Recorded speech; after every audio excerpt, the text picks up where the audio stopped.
Hey, what is going on, guys, and welcome back to the channel. We've got a very special video today because this is the new Warriors Omnibus Volume 2 day. This is a book I've been waiting for such a long time, so without further ado, let's take a look at it.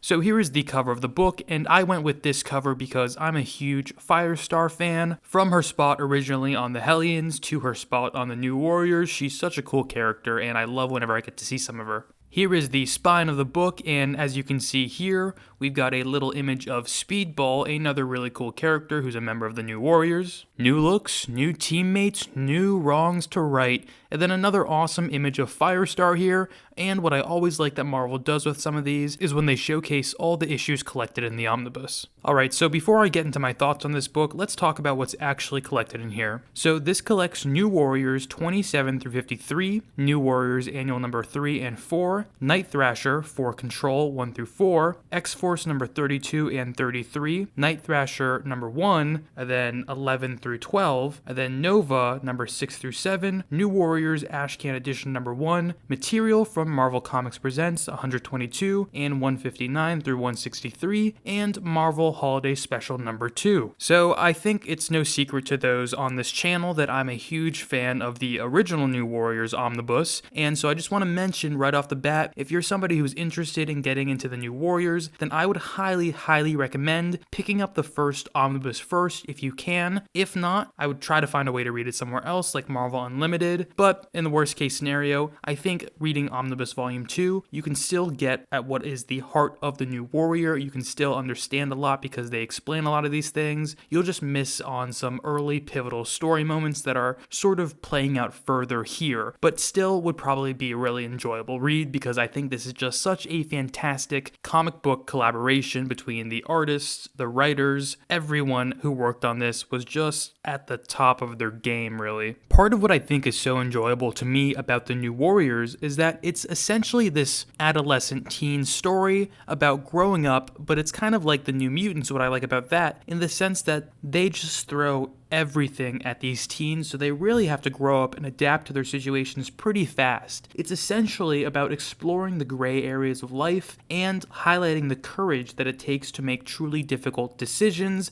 at very pivotal and fleeting moments. And each of our characters in here is challenged in their own unique ways, and they're going through their own battles, and it's so fun, it's so enriching to be able to read that and watch how they grow, watch how they fall, watch how they pick themselves back up, because at the end of the day, they know they have to do what is right at all costs. And sometimes they fail, sometimes they succeed. That's what makes it really interesting. And there are lasting consequences to the decisions that they make. It's so fascinating. This book is so interesting. It's just a joy to read. And I'm so glad that a friend a couple years ago, or maybe a year back, recommended me the New Warriors, a team that I would have overlooked basically forever, really, probably. And I love them now. They're one of my favorite books. I mean, when I think of my Marvel Omnibus collection, and I think of my favorite omnibuses, if I exclude X-Men books, New Warriors Volume 1 is my favorite omnibus. And I have over 100 omnibuses, so that is not something that I say lightly, but this creative team, they did something really spectacular here. They took a bunch of characters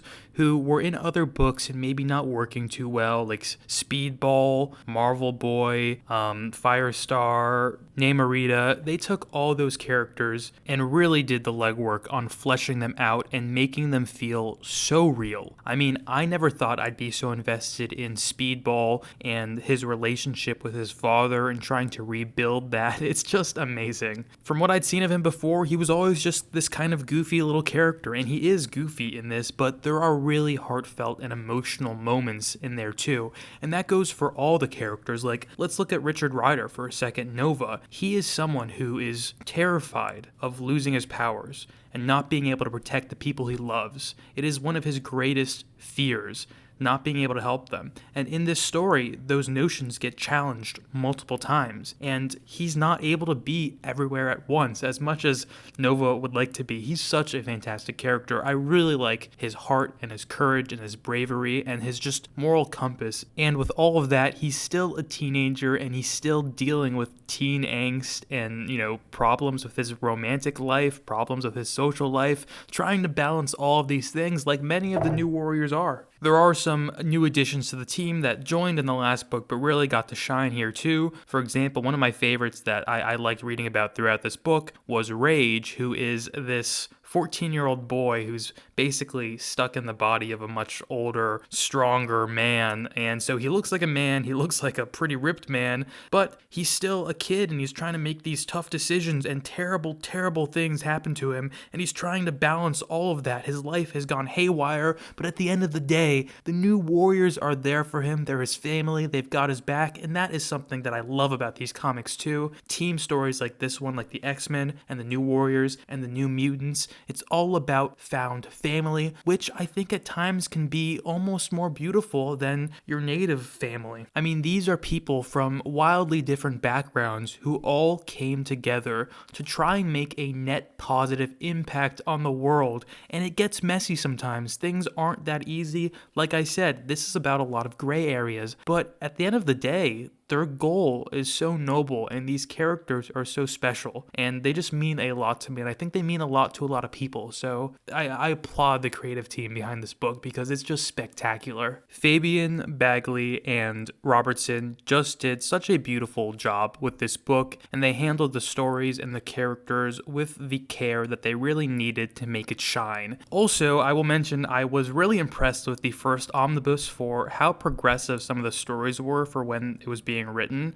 I mean, a lot of it dealt with environmental issues and issues of corporate greed. Like, those were the primary antagonists that the New Warriors were facing a lot of the time. And in this book, it's very similar. There's a lot of situations like that. I mean, Night Thrasher's whole little storyline, through line through this entire omnibus essentially is trying to get back control of his company, trying to sort of take down corporate greed. There's kind of this backlash with the Vietnamese War stuff and what it has caused for, kind of sections of Vietnamese people in the United States. Just really interesting stuff that makes you think a little more. I mean, even at one point, this team, they get involved with a conflict in the Middle East, and they think that they're, fighting for one side that's right, and as they learn, things are really complicated over there, and the creative team does a good job of balancing that out in a way that I think is pretty respectful to the actual real-world issues that they're drawing from. There's really so much more that I want to say about this book, and I did make a point to note certain issues that I would like to do further analysis and examination videos on at some point down the road, since I'm going to sort of expand that series a little bit from just X-Men to doing some other books as well. But really, guys, what I will say is do yourself a favor. Pick up this book, read the first omnibus if you can, because this is one of the best comic series out there, and I truly, truly believe that. So thank you guys so much for checking out this video today. Let me know if this is something that you're interested in or if you're going to be picking it up. And if you have read this book, I would love to hear some of your thoughts on it below in the comments, because I'm such a huge fan and I hope that you are too. If not, I'd be really interested to hear why as well. But I think for the most part, this one knocks it out of the park. It's not quite as solid as the first omnibus, but the first omnibus is so darn good that this not being at the same status still means that it's really, really fantastic. Alright, thank you guys so much. You have a great rest of your day, and don't forget to like, comment, and subscribe.